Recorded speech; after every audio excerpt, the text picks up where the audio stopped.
Hey there, YouTubers. All right, so just got this here ASRock Z490M ITX AC motherboard.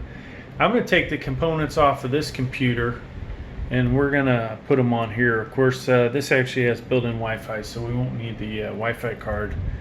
But I am going to take the i5-10400 out of that, the RAM, and the graphics card, and put it on here, and then we'll fire it up. Alright, so first thing I'm going to do is shut off my power supply and then unplug it from the wall.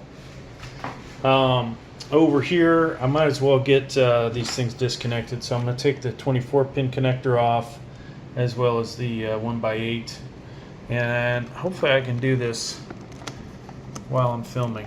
Yep, there's one. This one's going to be harder to do probably. Alright, so we're going to have to pause. Alright, I'll go ahead and take my RAM out.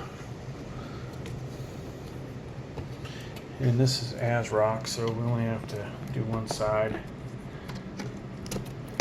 And I think this is 3200 megahertz RAM. Actually, it says right there, so whatever that says it is. So this is limited on this motherboard how fast it'll run. 2666 megahertz because this is a B460. Go ahead and disconnect all the other stuff. Take the Wi-Fi card out. Now I'm going to use the same M.2, so we may end up actually plugging this in just so we can get on the internet. I did download some of the drivers, so it may be ready to go if, like I said, I use the same drive. And pop this off, graphics card. Actually, you know what? Since we're going to put it back on that one, I don't have to remove the power supply. I'm going to need two hands here. Alright, so we removed our M.2s. Now, all we have to do is get the CPU cooler off and take the CPU out. Alright, so to do that, we've got to flip it over. Hopefully this little screwdriver is going to work. This is probably one of the easiest CPU coolers to install. Actually, for the most part, like the design. I wouldn't say that it cools a whole lot. A lot more surface area would do it, would help out. Alright, so I actually may have cross-threaded one of these when I installed it, which potentially may have given me some worse temperatures, as it might not have been seated as well as you would want. So I had all those positive things to say about the design, but yours truly did a bad job on it in the installation, looks like. So now hopefully this will work with this one. So let's disconnect the power cable and get this off the motherboard. Alright, so here's our CPU cooler header connection, and we'll just take that out. And here's our little power switch. So this is a really great thing for people that do their own PC builds, troubleshooting tool, or techs.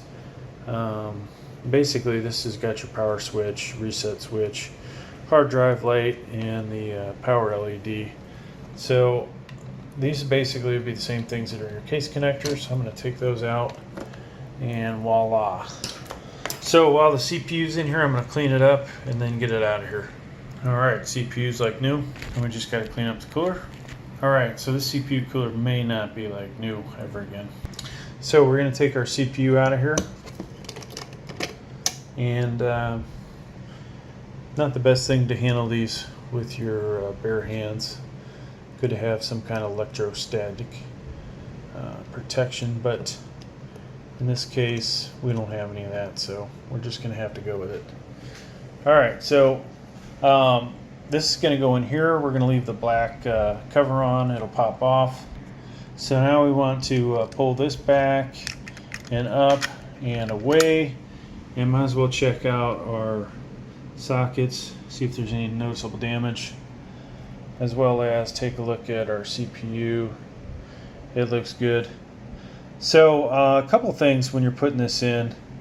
You see that groove there? That is going to line up over here, okay? Usually the text is oriented like this, where you can read it in relationship to this side, okay? So there's also an arrow, usually some kind of marking on the motherboard. Sometimes it's on the cover, and you'll have a little triangle like that guy. So you have all these kind of things in here to help you put your CPU in. You want to put that in there gently and make sure. So you can see the notch lines up here, there. If I move this around, I shouldn't really be able to move it. So it's good. Now we're going to bring this down. We're going to pull the lever back, okay? Ensure this is going to go underneath it. As we pull the lever forward, that's going to ride into there, and in a moment the cover will pop off. Boom. Now our CPU's in there. So you might not even seen that. Sometimes I get these bad camera angles. So just so you can see the end of this again, this comes up and around and the cover will pop off just like it did. Alright, so you may be wondering at this point, why is this guy using a lock processor on a Z490? Well, the Z490 lets you run the RAM higher than, in this case, 2666 is what that guy was, okay? So here we're going to be able to run at up to 4,400 megahertz if we have the right RAM. Alright, so it will be a slight performance boost. Alright, so we're going to use our Noctua paste. Always a good idea to use a premium paste.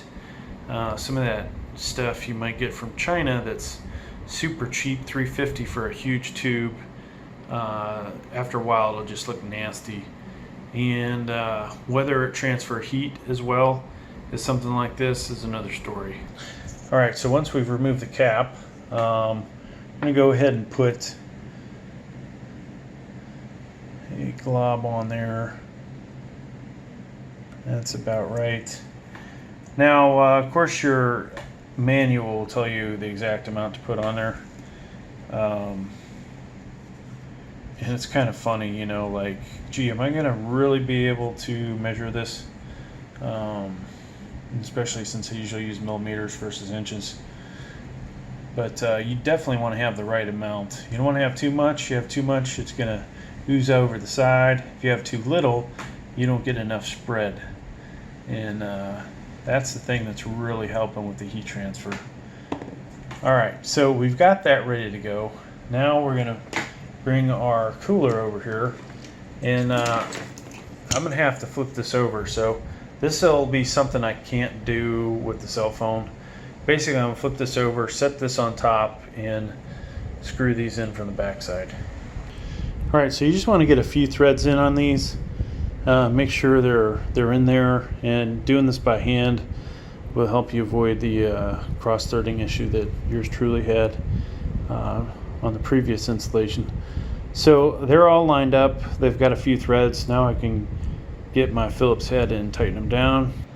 Alright, so you know, I don't tighten any of these all the way down, right? I'll tighten a few more threads and basically boom, boom, boom, go back until they're all tight. Alright, so now let's flip it over. Alright, so now we can hook in our CPU cooler. Now I know from the manual, or if you watch my unboxing video, that this guy, this is the one, it is the CPU header, and as usual, it's hard to do with the cell phone. I can't wait till I get back to Virginia, folks, and I have all my equipment and my camera mounts and blah blah blah. Alright, so that's good. Let's go ahead and put our RAM in. Now if you're smart, you order your RAM based on what's compatible, right? You pick a speed and then you go in and determine which RAM that you actually want. Now this RAM probably will not reach the stated speed with this motherboard, but you never know. I did just pick up some 4133 megahertz RAM, and I hope that that actually is compatible with this, because we'll try that out. Alright, always helps to pop these back. So this is ASRock, only one side drops down. Gigabyte and some of the other ones will do both sides. And once you line that up, realize that one of these sides is shorter than the other. It's not symmetrical. So once you do that, just snap that in and make sure it's on a stable surface, because you can damage your RAM. Alright, and this one is not really on a stable surface, so doing this one-handed like this is not that smart. I'm doing it for the video, but realize there is a potential to damage stuff when you're doing it like I'm doing it. Alright, there we go. So RAM's in. Now, we need to get our M.2s in here. So the smart thing would be to just do one at a time and come back and you know, put the other one in once you get it running. The even smarter thing to do would be not to put the M.2 in the beginning, because honestly you want to fire this thing up, get in the BIOS, make sure it works, and you know, you can't really do that if it won't boot up, right? If it goes to a black screen with a SSD installed, if it's either not compatible or there's a driver issue. So I'm gonna have to pause this so I can get this out of here. All right, so there's a second screw here. You got one there and the one I removed over here. All right, so there's our two screws, our cover. Now, let's go ahead and we've got a CPU, we've got RAM. We'll go ahead and attach the 24 pin and CPU power. We don't need the graphics card on here yet, and we don't need our antennas, but we'll just fire this up to make sure that we can get into the BIOS. And of course we want to put our other motherboard away properly. So you want to look for the triangle, which will line up here on the plastic cover.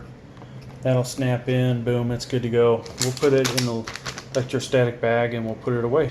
Alright, so this thing's ready to go. Let's go ahead and attach our 24 pin connector. So what you want to look for on here is this thing, this protrusion that sticks out over here. This guy is going to snap over it. Maybe I can do this one-handed, maybe I can't. It's better to do this on a harder surface than this cardboard box. And I'm not sure that's in. Usually you can hear it snap. Alright, so it's in. Now we'll go ahead and put in our 8-pin connector.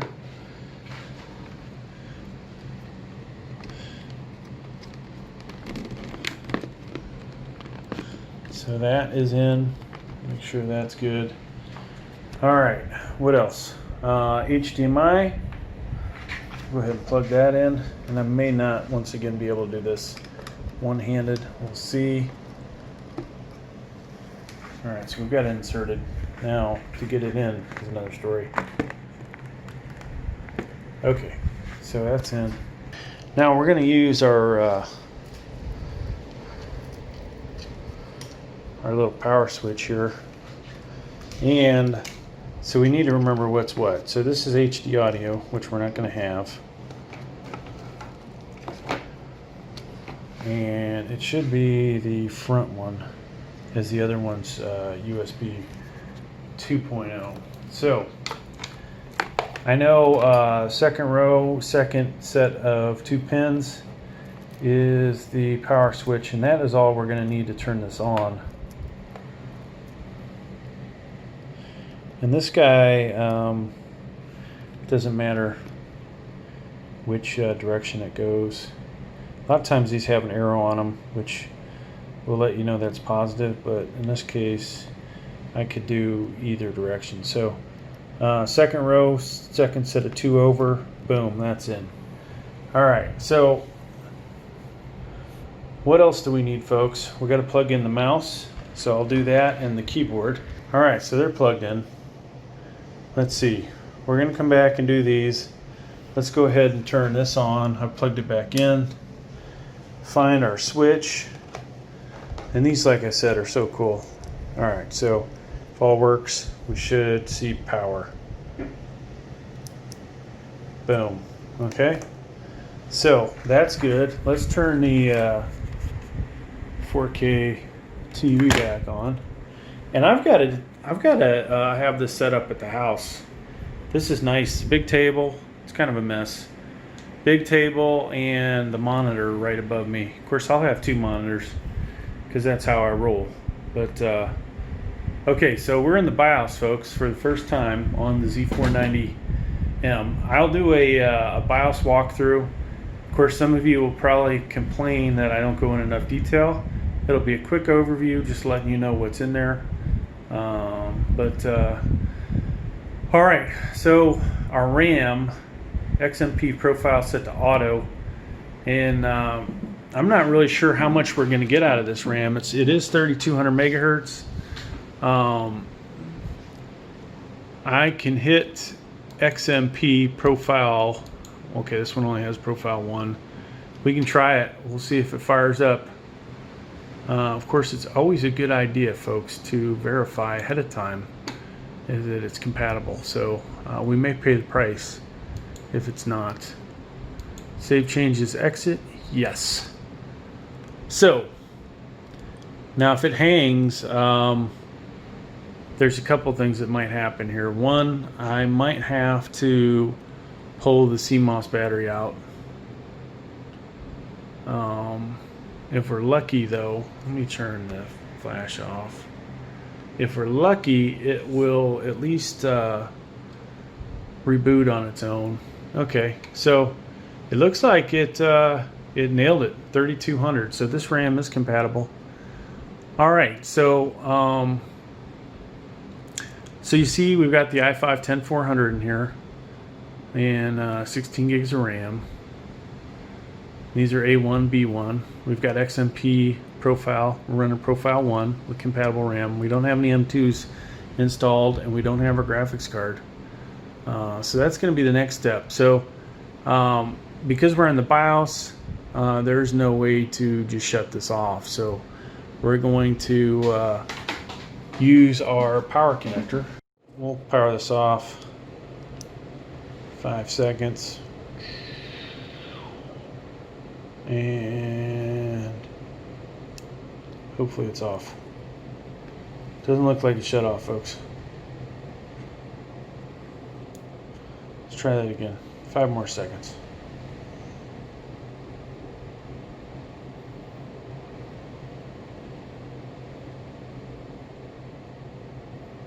Okay, so it's off. I'm gonna shut it off at the switch now.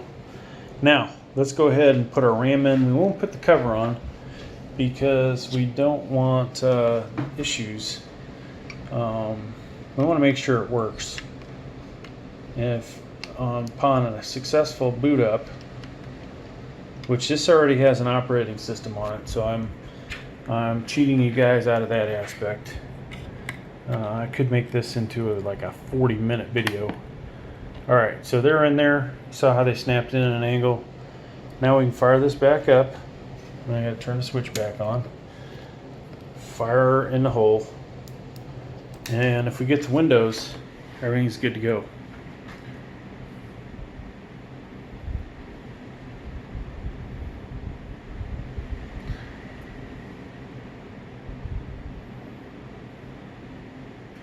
And it might be okay. Getting devices ready. That's always a good sign. Sometimes